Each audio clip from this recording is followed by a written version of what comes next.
Hello, everyone. So we are doing our recitation, rather belated recitation, sorry about that.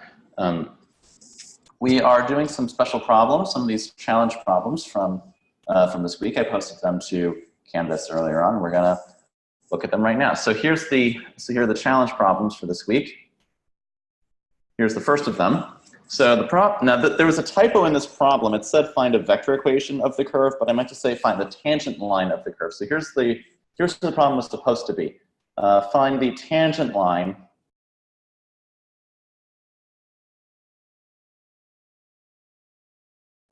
of the curve of intersection. That's what I was supposed to say. Sorry, 1 second.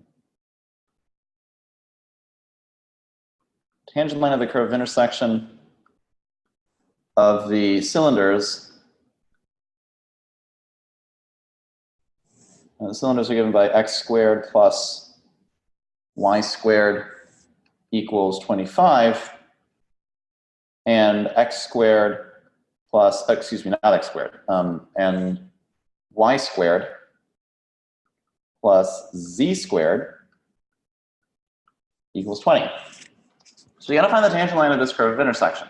So what we should imagine, of course, for something like this are two different curves. Two different cylinders. We've got the x squared plus y squared is 25, which is going to look something like this. You've got your vertical cylinder of radius 25. I'll call it on the x squared plus y, radius 5 rather. So x plus y squared is 25. And then meanwhile, so that's a radius of 5.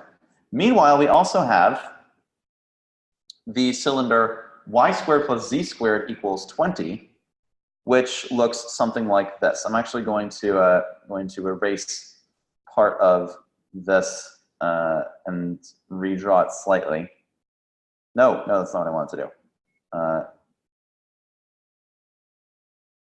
do. Draw. So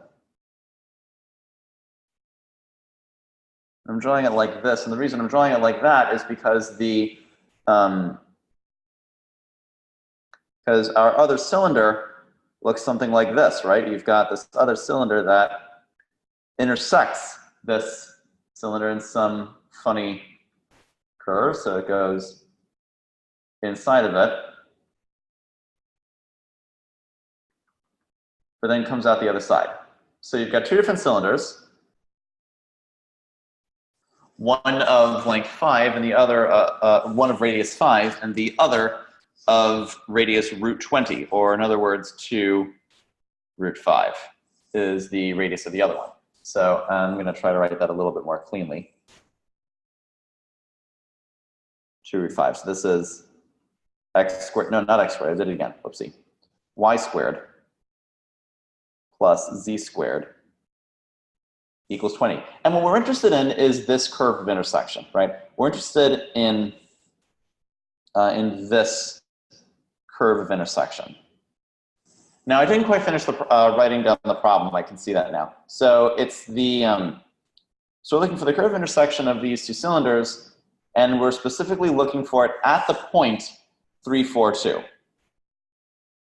Now, you might look at this and say, well, wait a minute. It appears to be that these two cylinders intersect in two different curves. How do I know it's that green one on the right? Well, we know it's one of the two of these, and we know it's that one because presumably we're looking at the point 3, 4, 2, which is going to be somewhere up here probably, assuming that we're using the standard Cartesian coordinates that we all know and love, where it's something like this.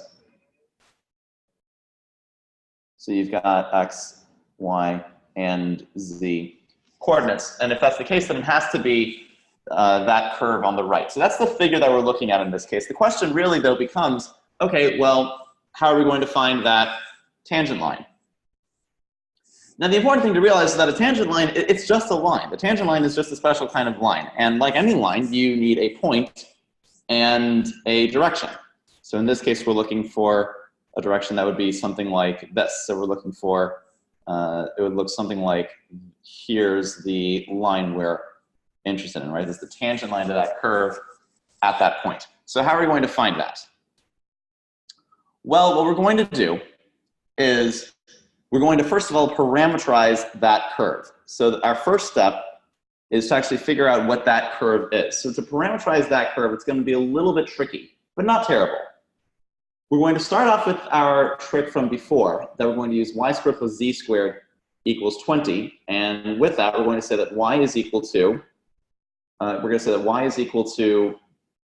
2 root 5 cosine t, and z is 2 root 5 sine of t. Now, you may ask yourself, okay, well, wait a minute, why don't we use, so here's a question off to the side. Why not use, instead, the blue side? We could use we could use x is 5 cosine t, and y is 5 sine t. Why not do it that way? And the reason I don't want to use that is because our curve of intersection isn't going to be the entire circle in that case, right? We want something that will give us a complete circle. And if we look at this for a second, we see, if we could imagine rotating this around, the complete circle that we'd be staring down would be of radius 2 root 5, not radius 5.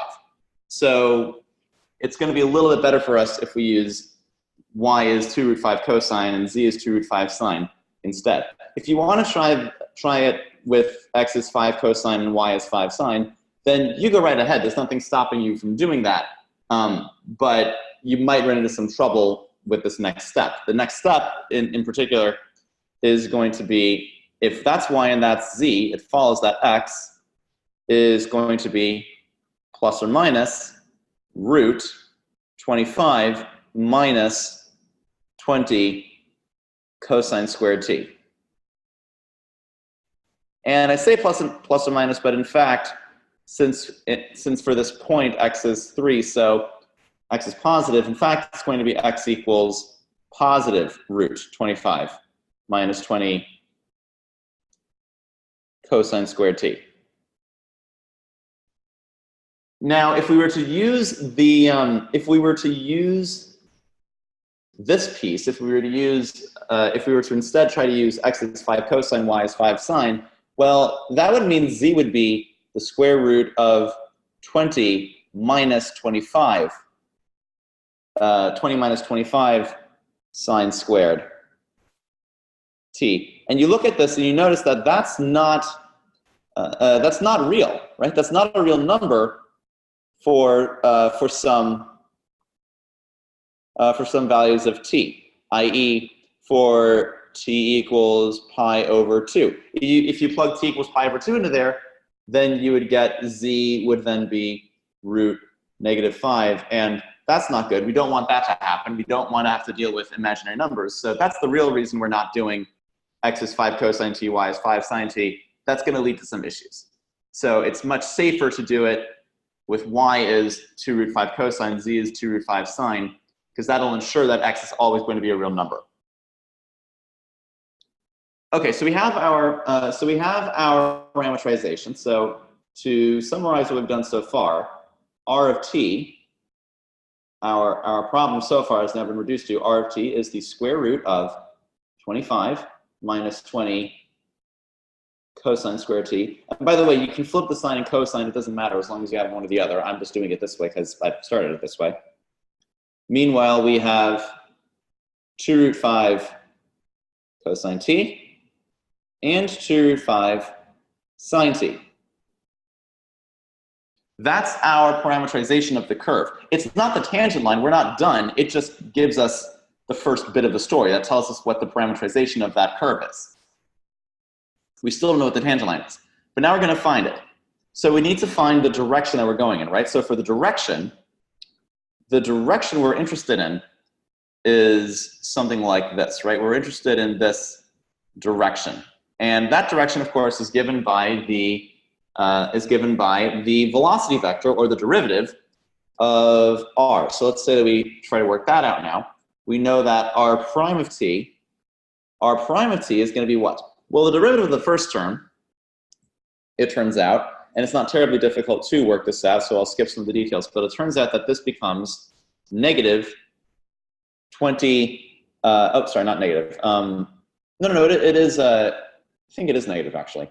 Yeah, it is. So you have, actually, let me think about that. Because I'm realizing as I did my side work, I flipped it. So, so in this case, this would be negative 40 sine t cosine t, but times -1, so it actually would be positive in this case, I think. So it would be positive, and we'll see in the end if I'm right about this. 20. Oh wait, no, it would. I need to think about this. So derivative of cosine squared is -2 sine squared. Is -2 sine t cosine t. So in this case, it actually would be, because it's a negative out front. So it would be positive in this case. So it would be sine t cosine t over root 25 minus 20 cosine squared t. And you can verify that as well to make sure that that is in fact the derivative. The other ones are much simpler. -2 root 5 sine t and 2 root 5 cosine t. Now we're interested in the point 342, and if we look back at our parameterization, when is that going to happen? Well, we are at, so r of t is equal to 342 if in particular we have that 2 root 5 sine t, that's z, is equal to 2. Or in other words, t is equal to arc sine of 1 over root 5. And you might look at that and say, well, that's a real pain in the neck. I don't want to have to deal with arc sine of 1 over root 5. What is that? It's okay. It's okay. You can look at that for a second and we'll observe, this will make some of our calculations easier, that cosine of arc sine 1 over root 5, this just comes from basic Pythagorean identities. This turns out to just be 2 over root 5. So that's the good news. And you can sort of convince yourself of that just by looking at,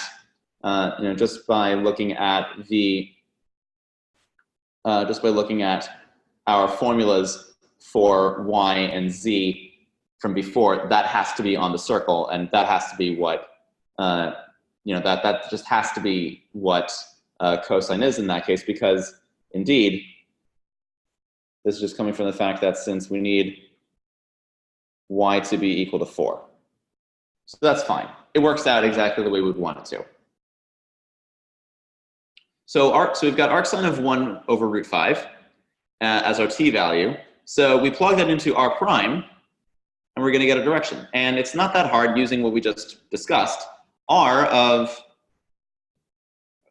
prime rather, of arc sine 1 over root 5, plugging it into this thing, is not terrible. This just becomes 20 sine of arc sine 1 over root 5. Well, that's easy. That's 1 over root 5. Cosine of arc sine 1 over root 5, we just discussed. That's 2 over root 5. Over, now 25 minus 20 cosine squared of yada, yada, yada. That's x, and we know exactly what x is, right? So that's just going to be 3. And just to remind yourselves of that, just notice that this down here, that's x. And we know that x is 3 for this value of t. So that's good for us. So we don't have to worry too much about that. We worry even less about the other two terms, because -2 root 5 sine of arc sine of 1 over root 5, that just becomes -2. And the last term is going to be 4. After doing all of the arithmetic, that whole thing is going to come out to 8/3, -2, 4. That's our direction. There's the direction for this guy. So the final answer in this case, we get x is, and now our point, just remind ourselves, our point is 3, 4, 2. That's the point that we need. And our direction, we now know, is 8/3, -2, 4. And for every line, we always need a point and a direction. Now we have both. So x is 3 plus 8/3 t. Y is 4 minus 2t. And z is 2 plus 4t. There's our solution. There's our line, our tangent line for that curve of intersection. Awesome. Now, the hardest part about this is not freaking out with the arcsine bit, because when you start doing this, you think, oh man, arcsine of 1/√5, that's going to be a nightmare. But fortunately, we already know what cosine of that thing has to be. We already said that that has to be 2√5. The rest of it is just keeping your head on straight and not panicking over the course of doing this problem. That's actually a surprisingly nice solution for how ugly it looks at one point. So I kind of like it for that reason. Okay, so what else? So here's problem 2. Problem 2 gives the vector function r of t is equal to 2 cosine t, 2 sine t, and e to the t.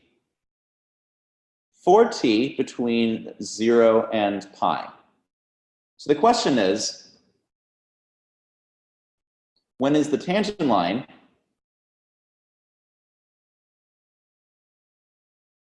to this curve parallel to the plane? When is it parallel to the plane √3x plus y? Lost my place. Okay, yeah, √3x plus y is equal to 1 second. Is equal to 1. I forgot what the constant in the end there is. It ends up not mattering, but just for consistency, it's equal to 1. So when is the tangent line parallel to this plane? Now, again, we should try to have an image in our head about what this thing looks like. Again, we have a plane, some plane. I don't know what exactly its tilt is or whatever, but I know that we've got a plane. It's got some, it's got some normal vector n. N in this case should be √3, 1, 0. That's just coming from the equation of this plane. And we've got a curve sitting on top of it. And at some point on this curve, I don't know when exactly, but at some point on this curve, we have that the tangent line to that curve, we have that the tangent line is parallel to the plane. It's a really bad tangent line, but we understand what I'm trying to draw here. So at some point, that tangent line is parallel to the plane. At what point is this? This is the point that we're wondering about. What point is that? So actually, the original text of the problem, I miswrote it for brevity. It's not when is this happening. The actual text of the problem was at what point.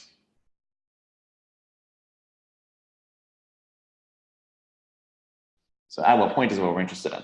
So all we really need to know is this tangent line, which I'll try to keep my answers or my solutions in blue. So these, or at least not in black. So the important point here is that the tangent line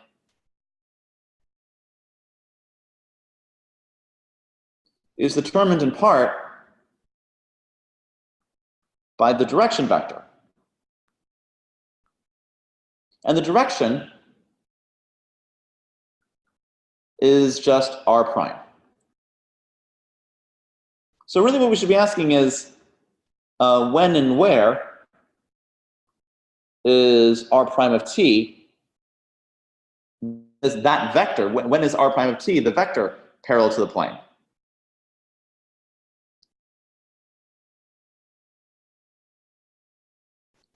And the answer to that question, when is it parallel to the plane? The answer to that question, we can, just looking at this figure, we can see this. The answer to that question, it's parallel to the plane when it's orthogonal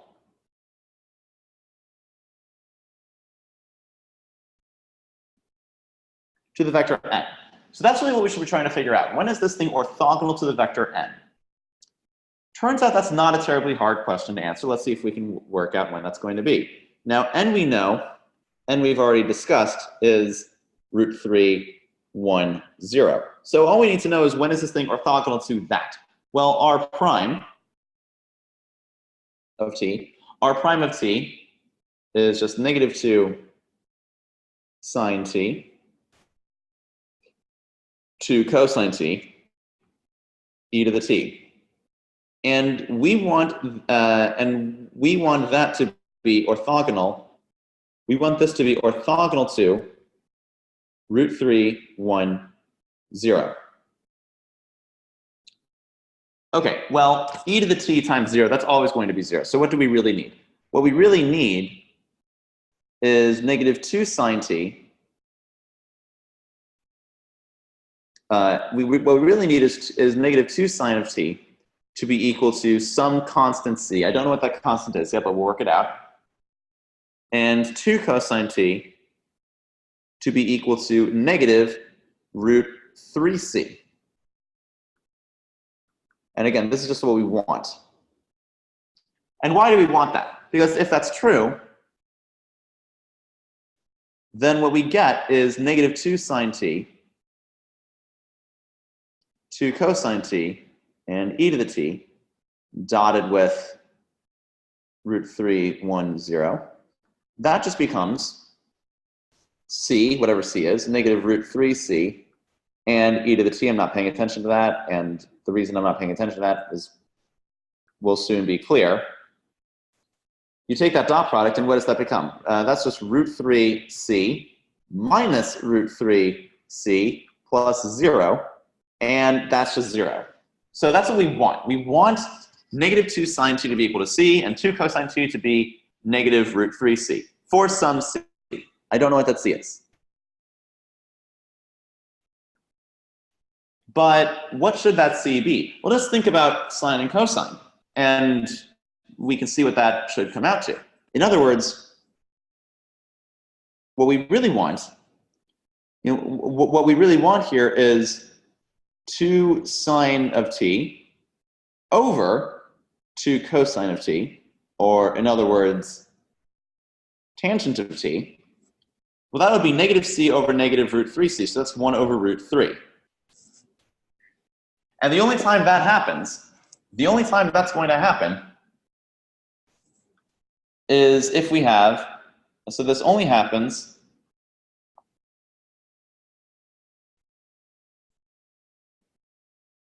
only when we have t is equal to pi over 6 in this domain from 0 to pi. So t is equal to pi over 6. Well, we're basically done at this point. So what we really need here is for r of pi over 6 to be equal to, in this case, I'll use vector notation. The point we're interested in is r of pi over 6, and now 2 times cosine of pi over 6 is root 3. 2 sine pi over 6 is 1, and e to the pi over 6. That will do the trick. So that's our answer. That's the point at which these things are parallel. And we can check this. We can check this since r prime of pi over 6, we already calculated r prime, and r prime of pi over 6 we can see is negative 1 root 3 e to the pi over 6. And if you dot that with our n, that just becomes root 3, 1, 0, dotted with negative 1 root 3 e to the pi over 6. And that's 0. So good. That's exactly what we want to have happen. Okay, let's do another one. So continuing along. Here's the next problem. Oops, stray mark. So here's problem 3. Problem 3 involves finding the point and the angle of intersection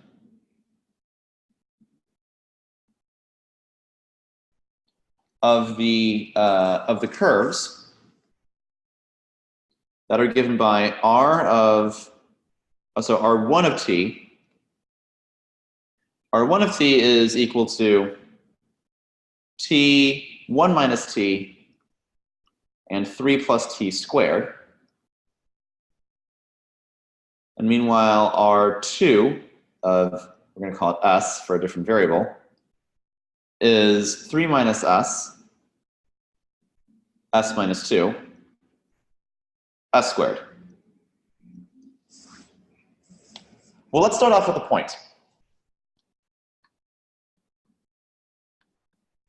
Well, we know that x is t, and that's equal to 3 minus s. Y is 1 minus t, and that's equal to s minus 2. And z is equal to 3 plus t squared, which is equal to s squared. Well, starting off with t equals 1 minus s, these first two equations already tell us a lot of information. So that's 1 minus 3 minus s, because that's t, or in other words, s minus 2, after simplifying. But unfortunately, that's just s minus 2, right? That's already equal to the right-hand side. That just happens to work out that way. So that doesn't really tell us any new information. But let's look at the third equation. 3 plus t squared turns out to be 3 plus, well, 3 minus s squared. Undoing that, that's s squared minus 6s plus 12, 9 plus 3. And that's equal to s squared. Now that tells us a lot more information because the s squareds are going to go away, and we're left with 6s equals 12, or in other words, s equals 2. And if s equals 2, that means that t, going from t equals 3 minus s, that means t is equal to 1. So the point of intersection,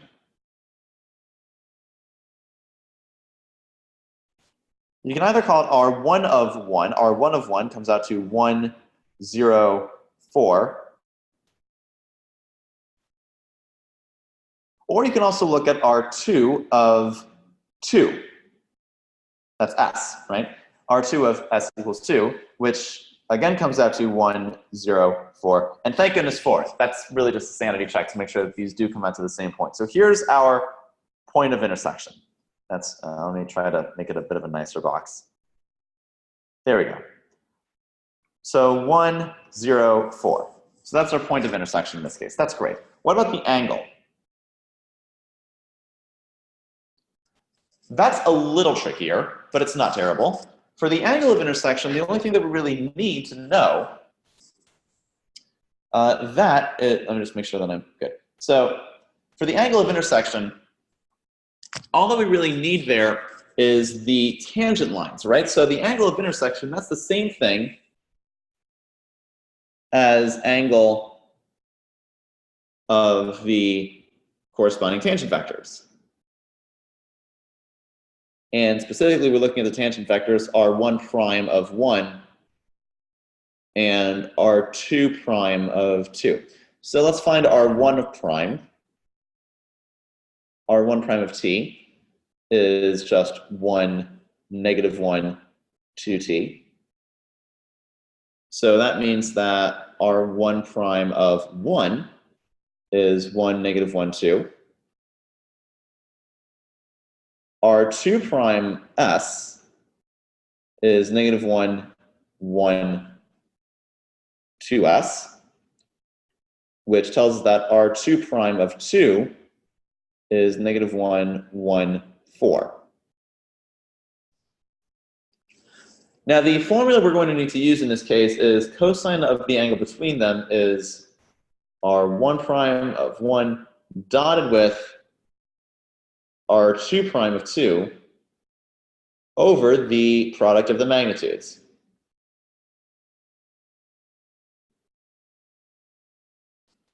Now the dot product, we can see r1 prime of 1 dotted with r2 prime of 2 is -1 minus 1 plus 8, or in other words 6, magnitude r1 prime 1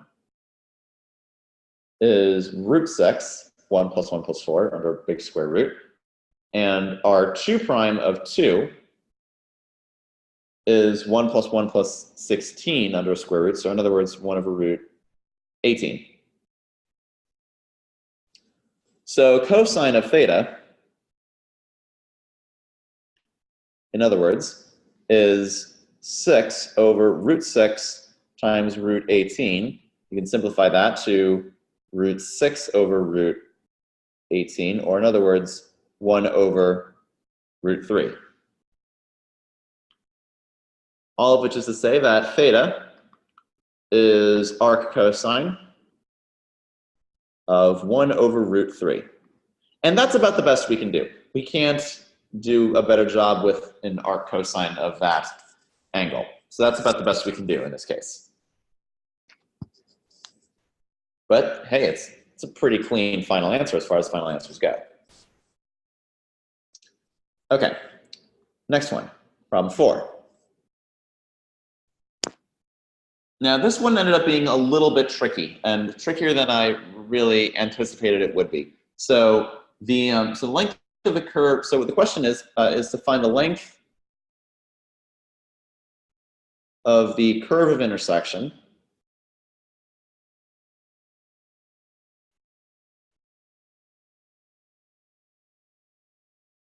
of the elliptic cylinder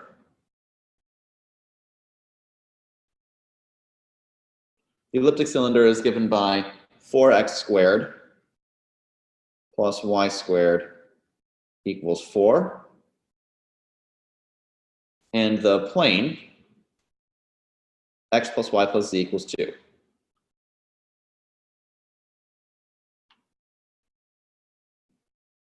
And I want to know what that length is. So to do that, what are we going to do? Well, one thing we can do is we can say that, let's see. So one thing that we can look at is, let's see, where was I? Lost my place of my notes. Okay. So the first thing that we need to do is to find what the actual parameterization of that curve is. So what we're doing is we're looking at something like this. We've got a cylinder, and it's a cylinder that's elliptic in this case.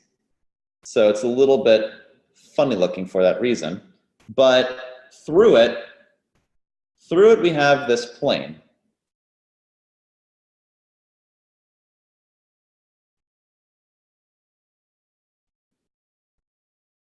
Right, so, and we've got this curve of intersection through that object. And we want to know how long, we want to know what the length of that elliptic circle is, or that ellipse in that plane. That's what we're looking for. Now here's the thing. For the elliptic cylinder, we want to find out what this parameterization is for that curve. Now, recall, here's how we're going to work out what that is. Just remember for a moment that if we have x squared plus y squared equals 4, say, for example, then we have x equals 2 cosine t and y equals 2 sine t. And why is that? The reason why is because in this case, what we would have is 4 cosine squared t, that's x squared. Actually, let me just make this a little more explicit. X squared plus y squared would be 4 cosine squared t plus 4 sine squared t, or in other words, 4 times cosine squared t plus sine squared t, which is 4 times 1. Here we've got 4x squared plus y squared equals 4. Now we would like to have something like 4 cosine squared t plus 4 sine squared t equals 4 again. So let's say that 4x squared is 4 cosine squared t. Aha, well, okay. Then we can say x is cosine of t. And meanwhile, 4y squared equals, sorry, excuse me, not 4y squared. Y squared, just regular old y squared, is equal to 4 sine squared t. Aha, so we can let y just be equal to 2t. Sorry, not 2t, 2 sine t. And it turns out that that will give us the ellipse. That's going to give us the ellipse, and you can test that in GeoGebra if you want, but that's our parameterization for the ellipse. Now that just leaves z. Z in that case is 2 minus cosine t minus 2 sine t.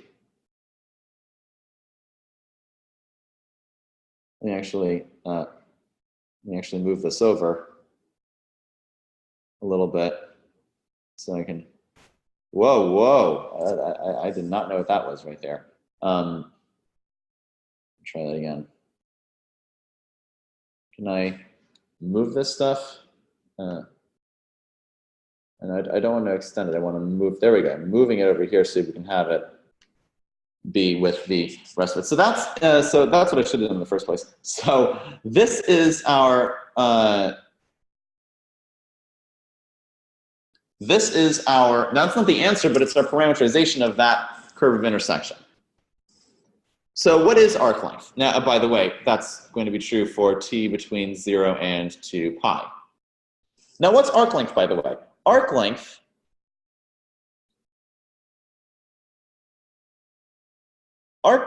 is the integral, in this case from 0 to 2 pi, of the magnitude of r prime of t, dt. So we need to know r prime of t. This was the piece that ended up being a little bit trickier than I intended it to. But what it comes out to is r prime of t. R prime of t, we can just do this calculation. It's not that hard. Negative sine t to cosine t and 2 plus sine t minus 2 cosine t. Oh, sorry, I messed up. Let me try that again. The 2 goes away, of course, so it would be sine of t minus 2 cosine t. So, one second, I'm sorry. So if we calculate the magnitude of that thing, this is where things get a little bit obnoxious. R prime of t would be the square root, let's see if I have enough space here, of, I'm probably not going to have enough space. I'm going to do this on the next line down. I changed my mind. So magnitude r prime of t is the square root of sine squared t plus 4 cosine squared t plus, now you're going to square that whole z term. So it's going to be another sine squared t minus 4 sine t cosine t plus 4 cosine square t. You can simplify that down a little bit using some Pythagorean identities. And what it comes out to is 2 plus 6 cosine squared t minus 4 sine t cosine t. And you can't, and the problem is, first of all, you can't really simplify it much more beyond that. And unfortunately, even worse, second of all, it's a pain to integrate. So you can say what the length is quite explicitly. It's the integral from 0 to 2 pi of the square root of 2 plus 6 cosine squared t minus 4 sine t cosine t. But there's not an obvious way to integrate that. So that's about the best we can do. I can tell you that the approximate value of that thing is 13.5191. This came from Stewart, and Stewart's original instruction was to find the length to 4 decimal places. And I realize now that the reason why he said that is because that's an impossible integral to do. And we would certainly never ask you anything like that on an exam, but it's the thought that counts. And the important thing is to see how you would go about answering this question in terms of parameterizing the thing and recognizing what the arc-length formula is. You know, a computer or a calculator can't set up this integral for you, but once you set up this integral, you can have the computer do that for you. So that's the good news and the real value of mathematical thinking. Last problem. Uh-oh, I don't know yet. So one more problem, problem 5. So we're going to start. So say we start at the point we're starting at is 0, 0, 3.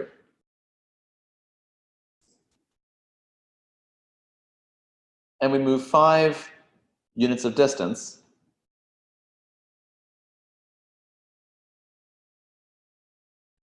We move 5 units of distance along.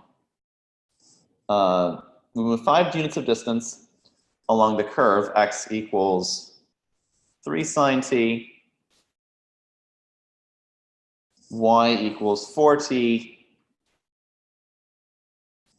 z equals 3 cosine t. So where are we now?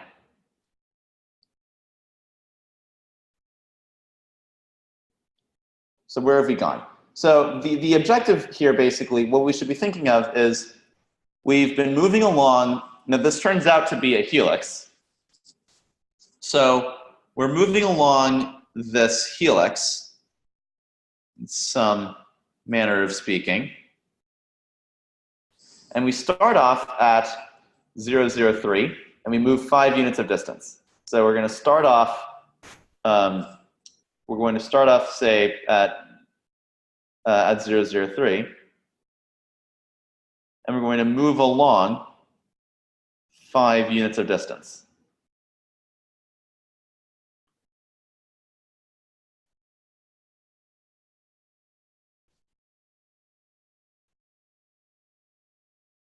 But specifically 5 units along the curve. I'm not saying that the linear distance from these 2 points. I'm not saying that this distance, this linear distance, is 5 units. That's not what I'm saying at all. I'm saying that this this pink dotted curve is 5 units long. But where did we end? The question is what point is this at the end? Where did we end up having done this? And you may recognize that, oh, well, this is a problem involving what's called the arc length parameterization. Now, before we even get that far, we're going to need to know something about, let's ask a simpler question.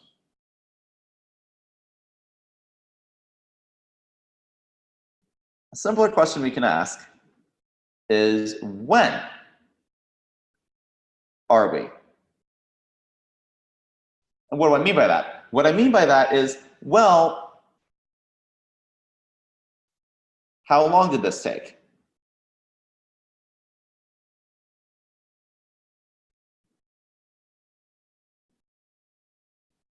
To move 5 units. And for that, we're going to need to recall the arc length function, right? This is this function going from 0, or whatever our initial point, I'm going to call it a to t of magnitude r prime u du, right? That's the arc length function. It tells you how far you've gone having traveled for a certain amount of time. And we want to know the opposite. We want to know how long did it take to travel a certain distance. So so we're going to find that out first. So we need to know what r prime of u is, and we also need to know what this initial point is. Well, since we have that r of 0, what is r of 0? R of 0 is going to be 0, 0, 3. we know we're going to start at t equals 0. So, i.e. in the arc length function, the lower limit of a would be 0. We still need to know r prime. So r prime of t, simple enough to calculate. That's going to be, I'll use IHK notation for variety. 3 cosine t I plus 4j minus 3 sine t. Okay, that's r prime. And what that tells us is the magnitude of r prime of t. That magnitude is going to come out to the square root of 9 plus 16, excuse me. Or in other words, root 25. Or in other words, 5. So, in other words, s of t is the integral from 0 to t of 5 du. Or in other words, just regular old 5t. So in other words, t, just reversing the function, just finding the functional inverse, t is s over 5. Now we've traveled a distance of 5 units. So in fact, t equals 1. And if t equals 1, then what that tells us, if t equals 1, that's going to tell us that that's going to tell us that r of 1 is where we are now, or in other words, 3 sine of 1, 4, 3 cosine of 1. That's about the best we can do. That's about the best we can do to figure out where we are at that point in time. Now, we can also use the what's called the arc length parameterization.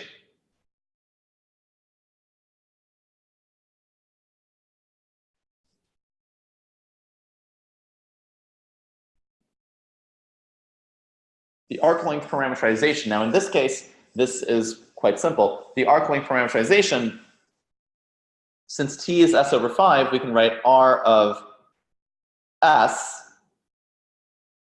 is 3 sine of s over 5. 4s over 5. And 3 cosine of s over 5. All we're doing is replacing